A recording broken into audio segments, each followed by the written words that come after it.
This is going to be our gorilla row. We are set up with a pair of kettlebells because I like the height of the handles.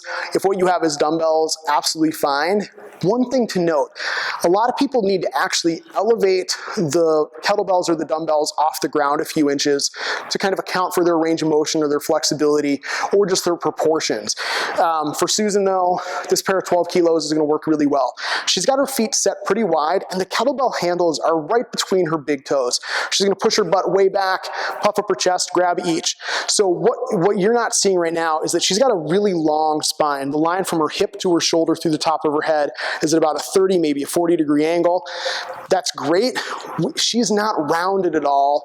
And left here long enough, I suspect her hamstrings are going to start to twitch. This is a hamstring loaded position.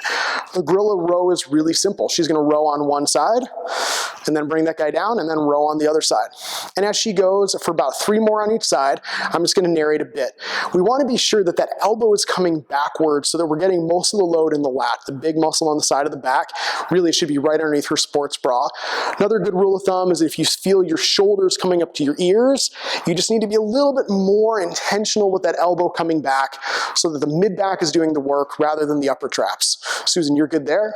Guys, that is our gorilla row. Big thing here is remember, don't let your back go rounded, and if you find yourself rounding, either drop the weight, be done with the set, or often even better is just grab a 25-pound plate or a 45-pound plate, lift the kettlebells or dumbbells by 3 or 4 inches off the ground and go back to it and enjoy that little bit of a stretch, that little bit of tension in the bottom.